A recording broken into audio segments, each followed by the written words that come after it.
নমস্কার। তো আপনারা সবাই কেমন আছেন? আমি খুব ভালো আছি। টিঙ্কু মণ্ডল চ্যানেলে আপনাদের সকলকে অনেক অনেক রাখি বন্ধনের অনেক অনেক প্রণাম ও ভালোবাসা।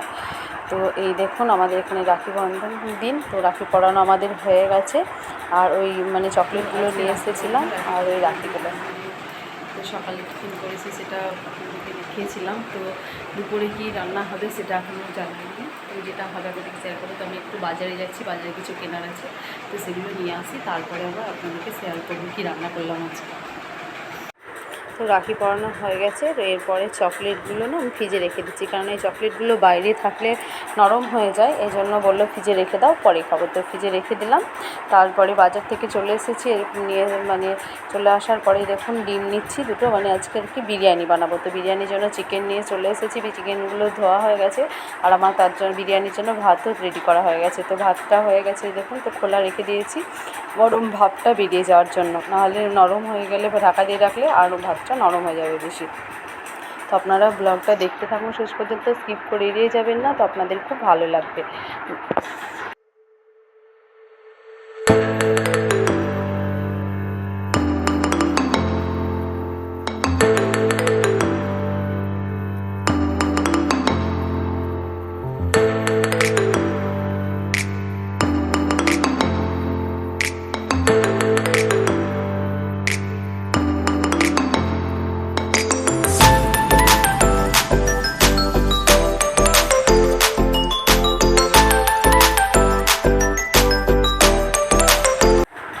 দেখুন আমি তো প্রথমে পেঁয়াজের যে বেরেস্তাটা হয় সেটা করে নিলাম, হয়ে গেছে পেঁয়াজের বেরেস্তাটা। তারপরে দুটো ডিম দিয়েছি, এতে বেশি ডিম দেবো না, কেননা চিকেন খাবে আবার ডিম, এই জন্য দুটোই ডিম দিয়েছিলাম।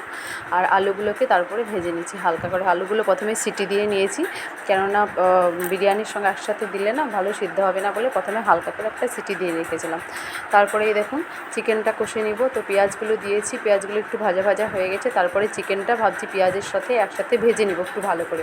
আর এখানে কিছু মশলা, ভাজা মশলা ম্যারিনেট করে রেখেছিলাম চিকেনটা সব কিছু দিয়ে, দই, লেবু আর যে মশলাগুলো হয় সেগুলো সবই একটু একটু করে দিয়ে ম্যারিনেট করে রেখেছিলাম। তো একটু চিকেনটা একটু ভেজে নেবো পেঁয়াজের সাথে, ভাজা হয়ে গেলে তখন জিরে, আদা, রসুন পেস্ট দিয়ে দেবো। তো আমার মশলা প্রায় হয়ে গেছে, দেখুন মশলার মধ্যে আর কি দিয়ে দিয়েছি। তো ভালো করে আবার কষিয়ে নেবো, কষানো হয়ে গেলে একটু হালকা করে জল দিয়ে বা একটু চিকেনটা সেদ্ধ করে নেবো।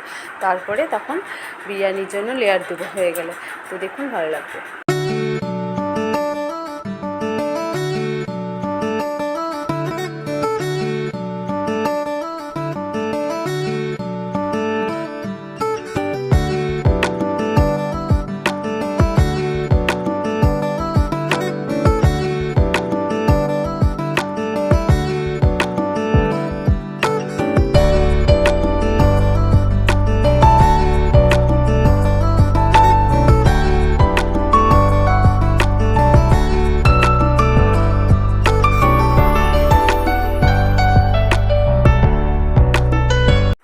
তো এই দেখুন বিরিয়ানি লেয়ার দেওয়ার জন্য আমি বসে গেছি। আবার আমার চিকেনও রেডি, সব কিছু বেরেস্তা, তারপর এই যেটা হয় আর কি, এটা কালার, আতর যা থাকে দুধ দিয়ে সব তৈরি করে নিয়ে নিয়েছি যা যা করার জন্য, যেগুলো যে রেসিপিগুলো লাগে আর কি সবই রেডি।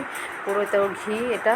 তো এই দেখুন লেয়ার দেওয়া শুরু করে দিয়েছি। তো প্রথমে ভাতগুলো দিয়েছি, তার নিচে সাদা তেল ঘি দিয়ে হাঁড়ির নিচটায় ভালো করে ঘুরিয়ে নিয়েছিলাম, কেননা যাতে ভালোভাবে লেগে না যায়। তো এই দেখুন তাও হালকা করে লেগেই যায়, যখনই করি না কেন হালকা হালকা চালগুলোর নিচে লেগে যায়। তো সেটা কোনো ব্যাপার না, সেটাও একটু হয়। তো এই দেখুন লেয়ার দিচ্ছি। তো আবার লেয়ারটা হয়ে গেলে আপনাদেরকে দেখাবো কেমন হয়েছে।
আমার লেয়ার দেওয়া হয়ে গেছে এক হাঁড়ি, আর একটা সসপ্যানেও হয়েছে। তো এই দেখুন বিরিয়ানিটা আমার হয়েও গেছে। তো কেমন হয়েছে বলবেন, ভালো লাগলে লাইক করবেন, আর যারা নতুন রয়েছেন চ্যানেলটিকে সাবস্ক্রাইব করবেন। তো আজকের মতো এখানেই শেষ করছি, টাটা বাই বাই।